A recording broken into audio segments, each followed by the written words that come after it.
Lucas stood at the kitchen entrance, his gaze fixed on me. Before I could even grasp what was unfolding, he leaned in, and his lips met mine. It was quick, almost fleeting, but the jolt of it struck me like a lightning bolt. My heart raced as I pulled back, the shock still hanging in the air between us. This was my nephew, the boy I had nearly raised after my sister's divorce. Now, he stood there, looking at me as if what had just happened was perfectly normal. "What are you doing?" I stuttered, my voice trembling as I backed away from the table. My hand flew to my mouth, as though I could erase the memory of what had just transpired. At first, Lucas didn't respond. His expression was unreadable, his eyes shadowed with emotions I couldn't quite identify. Maybe confusion, perhaps regret, but also a hint of something much more complex. He remained frozen, the silence between us thickening with every second. I felt an urge to scream at him, to demand clarity, but the words eluded me. Nothing in my life had prepared me for this moment. "I don't know," he finally murmured, almost inaudibly. "I didn't," he trailed off, and I couldn't tell if he was trying to explain himself or apologize, but it was irrelevant now. The damage had been done. I turned away, my mind racing, heart pounding, struggling to comprehend how we had transitioned from a normal family dynamic to this awkward moment in mere seconds. I was utterly bewildered by what had just occurred, and the most unsettling part was my inability to trust my own reaction. Why hadn't I instinctively pushed him away? Why did I freeze instead of withdrawing? Questions swirled in my mind like a tempest, each one crashing harder than the last. The hours that followed were a blur. I couldn't stop replaying the moment over and over. The look in Lucas' eyes, the silence that ensued.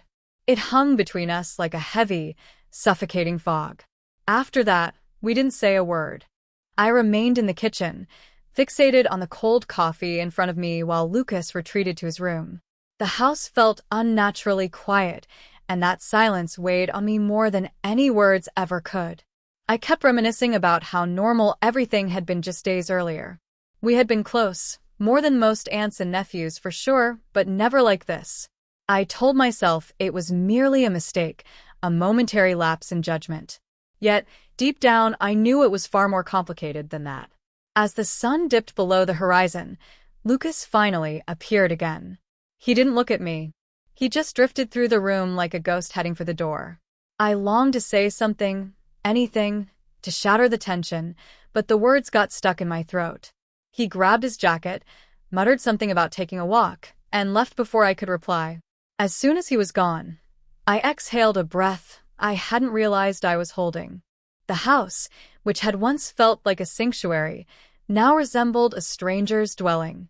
I had no clue what to anticipate when he returned, but the uncertainty was unbearable. The moment Lucas left, the emptiness in the house deepened.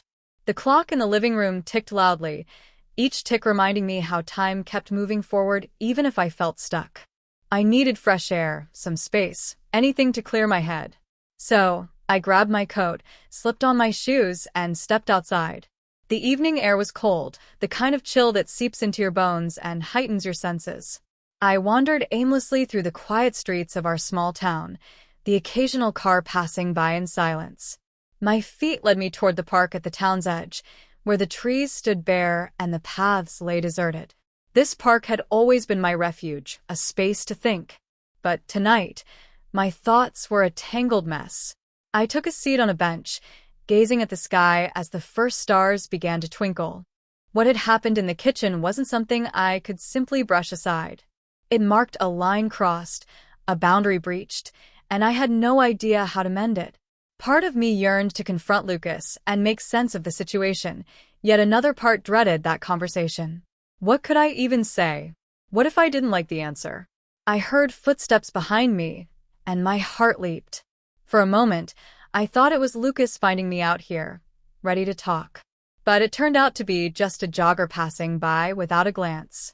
I felt myself relax a bit, but the tension in my chest lingered. I couldn't shake the thought of where Lucas might have gone. Had he stepped out to clear his head too? Or was he just trying to escape what had happened? Perhaps he needed space, just as much as I did. My mind raced with questions that had no answers. Why had this occurred? What was he thinking? More importantly, what was I thinking? Why couldn't I shake the feeling that something fundamental had shifted between us? It wasn't just because of that kiss.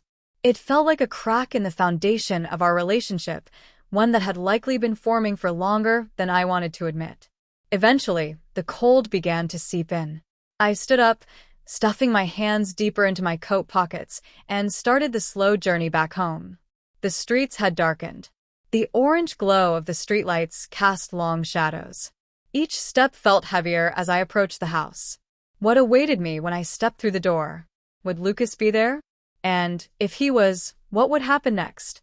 The uncertainty hung over me. When I finally arrived at the house, I hesitated at the entrance. My hand hovered over the doorknob, my breath catching in my throat. I needed to face this, but I wasn't ready.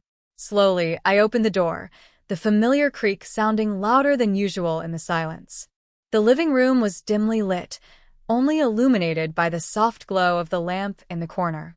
I scanned the room, half expecting to find Lucas sitting there, but it was empty. I made my way to the kitchen, the sound of my footsteps echoing off the tiles.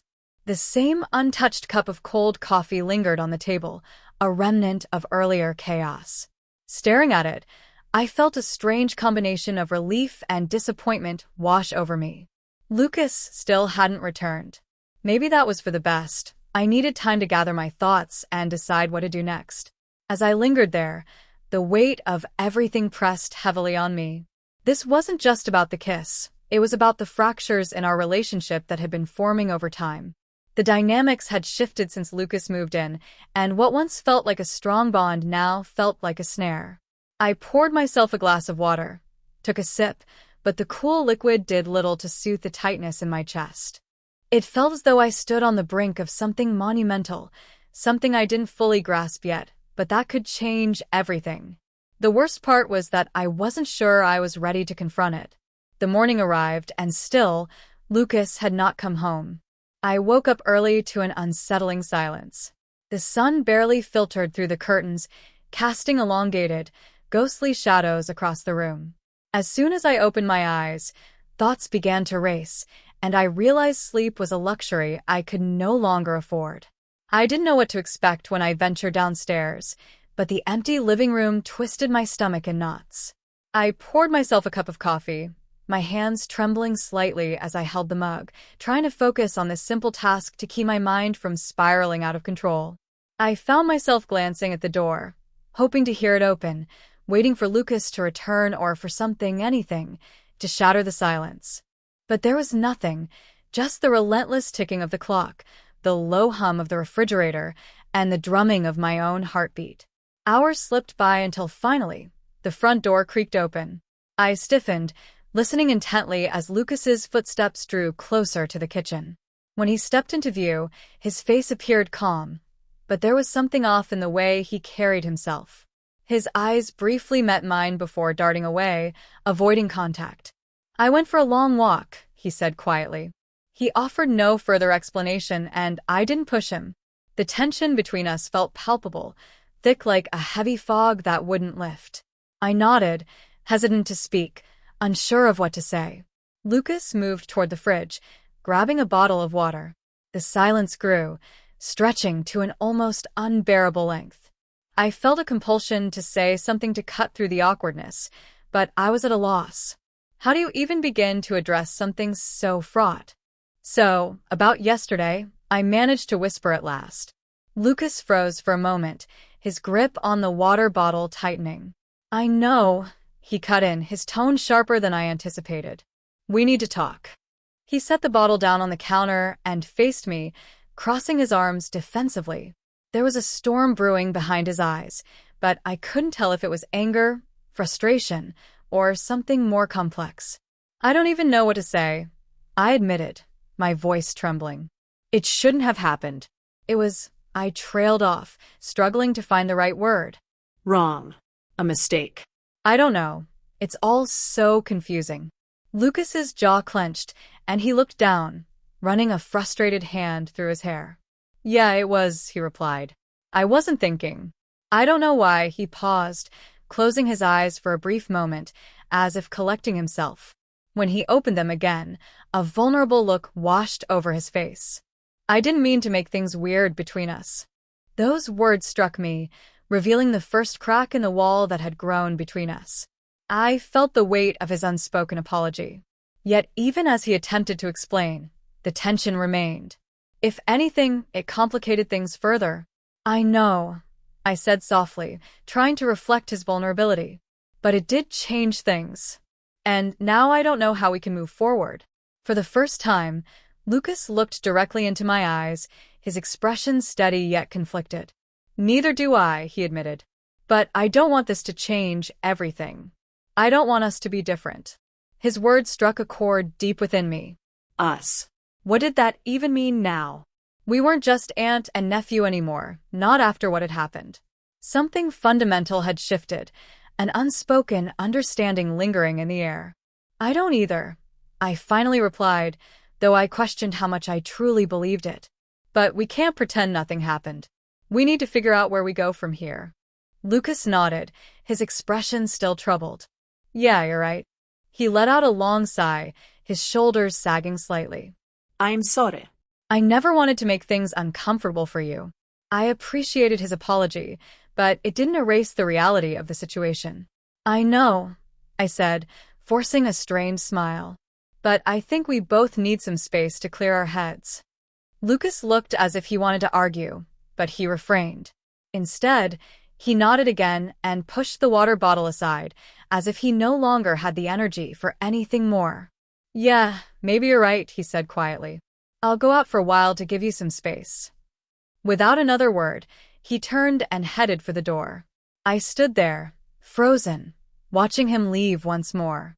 When the door clicked shut behind him, the tension in the room finally shattered, only to be replaced by an overwhelming sense of uncertainty.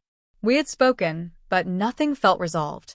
If anything, we had barely scratched the surface of what needed to be addressed. Lucas didn't return that night.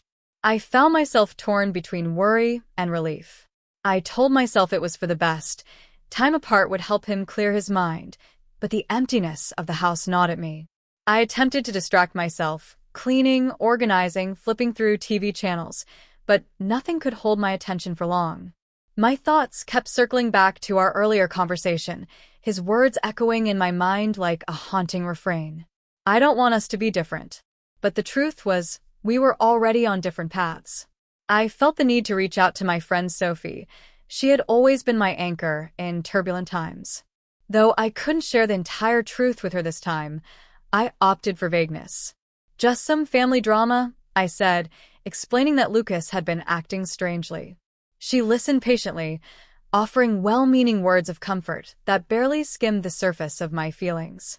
I couldn't find a way to articulate the complexity of the situation to her, let alone to myself. By the time I hung up, the sun had slipped below the horizon, and the house was steeped in a thick, unsettling silence. That quiet was suffocating. So I grabbed my coat and decided to take a walk. The moment I stepped outside, the cold air hit me, sharp and invigorating, yet precisely what I needed. I strolled aimlessly through the streets, my mind wandering without any destination. The town felt deserted, as if everyone had retreated to the warmth of their homes. Streetlights cast long, ghostly shadows on the pavement, and the only sounds were the occasional rustle of leaves stirred by the wind. It was a peaceful solitude, but it also left too much room for my racing thoughts. I couldn't shake the notion that the shift in our relationship had begun long before that kiss. Perhaps it had been a gradual accumulation of tension that we'd both overlooked until it erupted.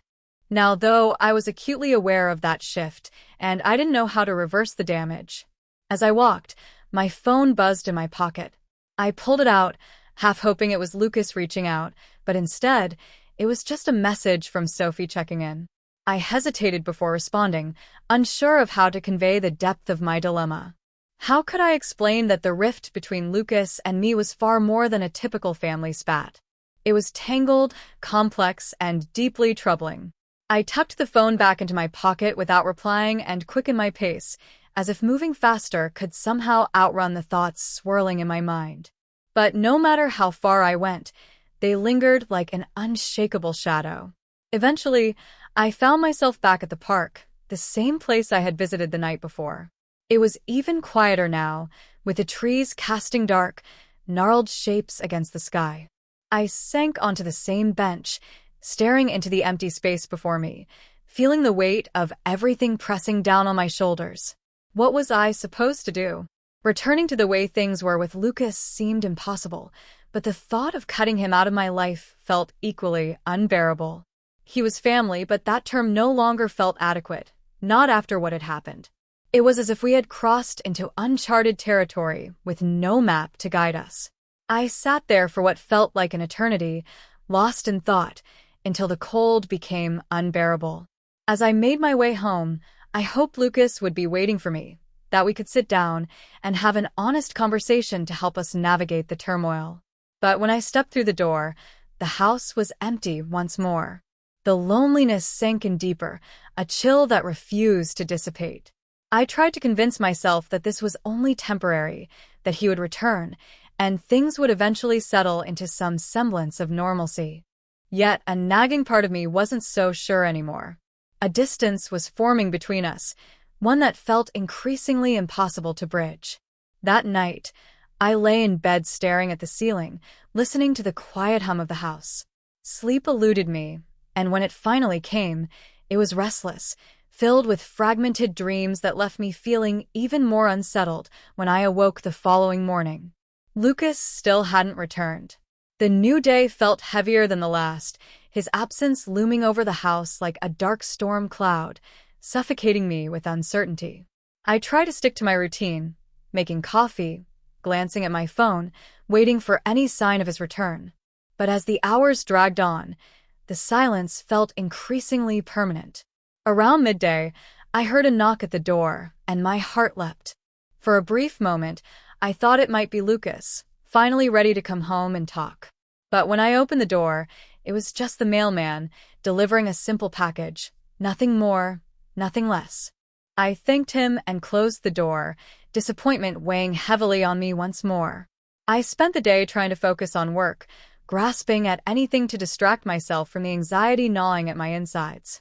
But with every glance at the clock, the knot in my stomach tightened. Where was he? What was going through his mind? Did he regret what had happened, or was he simply avoiding the issue altogether? By late afternoon, I surrendered to my feelings. I settled by the window, watching the street and waiting. The sun began to set again, and the house felt as if it was closing in around me. I wondered if Lucas was out there somewhere, walking the same streets, lost in his own confusion. Or had he already made the decision that things were irrevocably changed, too far gone to ever return to normal? Just as dusk settled in, the door creaked open. Lucas stepped inside, his face weary and his gaze avoiding mine. For a moment, neither of us spoke, the tension between us thick and palpable, a barrier we could both feel. I sensed he was wrestling with the right words, but I wasn't sure if I was ready to hear them. "Hey," he said softly, his voice barely rising above a whisper. It wasn't much, but it was a start. He looked at me, his expression a mix of hesitation and fatigue, and I knew this conversation wouldn't be easy, but we couldn't keep avoiding it. "Hey," I replied, my voice equally soft, unsure of how to navigate the uncharted waters between us. We stood there for a moment, neither of us moving. The silence felt fragile, like glass that could shatter with the slightest misstep. Lucas shifted his weight, glancing down at the floor before finally meeting my gaze. "We need to talk," he said, the gravity of his words hanging in the air. I nodded, feeling the knot in my stomach tighten further. I had known this moment was inevitable, but now that it was upon us, I was unsure how to begin. "Yeah, we do," I agreed, gesturing for him to sit at the kitchen table. He hesitated for a moment, then pulled out a chair and took a seat. I settled across from Lucas, the table between us feeling like an impenetrable barrier. "I'm sorry for disappearing," he began, his voice low and filled with remorse. I didn't know how to handle everything. It felt like my whole world was spinning out of control, I swallowed hard, searching for the right words to convey my own turmoil. I know. I've been feeling the same way. I don't have a clue how to deal with this either, but we can't keep pretending it doesn't exist. Lucas nodded, his eyes shadowed with emotion. What happened? It was wrong. I never intended for it to happen, but it did. And now I'm lost. I don't know how we're supposed to move forward. I leaned back in my chair, the weight of his words settling heavily on my chest. I've been thinking about that too, and I don't have any answers. But we can't keep acting like everything's the same. Things have changed, Lucas. We can't go back to how things were. He rubbed his hands together, the tension in his body visible. I don't want to lose you. I don't want this to ruin everything, but I'm at a loss for how to fix it. His words struck a chord deep within me. I didn't want to lose him either, but I couldn't ignore the reality that our relationship had shifted irreparably. I'm not sure if it can be fixed, I admitted softly, my voice barely above a whisper. But we have to be honest with each other. We can't keep avoiding this. Lucas looked at me, uncertainty etched on his face. What do we do now?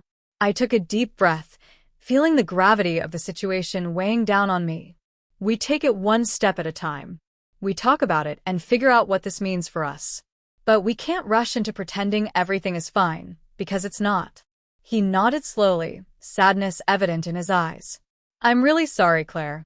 I never wanted to hurt you. I know, I replied gently. But we've both been hurt by this. We need time to process and to be honest with ourselves about what happened and why. The room felt heavy with the weight of our conversation. There were no easy solutions or clear paths forward, just the two of us sitting at the kitchen table, trying to piece together what was left of our relationship. As the silence stretched on, Lucas reached across the table, his hand brushing against mine. The touch was tentative, almost as if he were testing the waters. I didn't pull away, yet I also didn't lean closer. In that moment, we both recognized that nothing would ever be the same again. The silence lingered, filling the space between us like something thick and unspoken. I could feel the warmth of Lucas's hand resting lightly on mine, neither of us pulling away nor fully committing to the connection. My heart raced, not from fear but from the uncertainty of what lay ahead. Lucas searched my eyes, as if looking for an answer, permission, or clarity. I could see the conflict in his expression, the way he grappled with his own thoughts as I did with mine. We both lacked the words to articulate what was happening. We were in uncharted territory, and it terrified me. Without warning, he stood up, pushing his chair back with a soft scrape. I assumed he would walk out like he had before, but instead, he moved around the table, slowly and deliberately, stopping beside me. My breath caught in my throat, and for a moment, silence enveloped us. The tension was palpable, but there was also something else, an undercurrent I couldn't fully grasp. Instinctively, I stood as well, our bodies now face to face in the cramped kitchen that suddenly felt too small. Lucas's hand lifted, hesitating for a heartbeat before gently cupping the side of my face. It was a tender touch, almost cautious, as if he were giving me a chance to step away. I didn't. We stood like that for what felt like an eternity, the outside world fading into insignificance. Then, with a quiet inevitability, he leaned in, and his lips found mine. It wasn't the kind of kiss you see in movies, no fireworks or sweeping music, but rather a subtle, hesitant connection that felt more authentic because of it. It held all the words we hadn't been able to say, the confusion, the hurt, and the unresolved bond we shared. There was no rush, no overwhelming surge of emotions, just the simple intimacy of two people trying to make sense of their feelings. When we finally pulled apart, the air felt different. It wasn't electric, but it was infused with an odd sense of understanding. Lucas's hand fell from my face, and we both stood there, unsure of how to proceed. The silence was heavy again, but this time it felt different. Not suffocating, but rather like we had both acknowledged something significant, even if we couldn't articulate it. Lucas stepped back, his expression unreadable, and I found myself wondering what was going through his mind. I wanted to ask him to clarify everything we had just experienced, but the words eluded me. It felt like the moment had already passed, leaving us in its wake, grappling with what had just transpired. "I don't know what we're doing," Lucas finally said, his voice soft and uncertain. "But I don't regret it." His words hung in the air, and I felt a whirlwind of emotions inside me. I didn't regret it either, but that didn't mean I understood it. I didn't know how to respond, so I simply nodded, feeling the weight of everything settling on me again as Lucas turned to leave the room. I remained rooted in place, my mind racing with questions. What did this kiss mean for us? Had we just complicated everything further? Could we ever return to how things were before, or had we crossed a line that was now irretrievable? He paused at the doorway, glancing back at me one last time. "We'll figure this out," he said, though his voice lacked conviction. It felt more like a hope than a promise, and I couldn't tell if he was trying to reassure me or himself. I watched him leave, the door clicking softly behind him. And just like that, I was alone again in the kitchen, surrounded by a tumult of thoughts and no clear answers. The kiss, the conversation, everything that had unfolded left me more confused than ever. The room felt smaller, quieter, as if the air itself had shifted when I sat back down at the table, replaying every moment over and over in my mind. Nothing about what had happened made sense, yet it felt like it was steering us towards something I wasn't ready for. I couldn't shake the feeling that we had reached a turning point, but I had no idea where it would take us. The silence of the house felt oppressive, filled with unasked questions and unresolved emotions. What came next? What were we supposed to do now? As I sat there, staring at the empty chair across from me, the only certainty I had was that there was no turning back. Whatever lay ahead would be entirely different, something we hadn't anticipated. In that uncertainty, I felt a strange blend of fear and something else I couldn't quite name, a quiet curiosity about the unknown future that awaited us. I wasn't prepared for the answers, but I sensed they were on the horizon.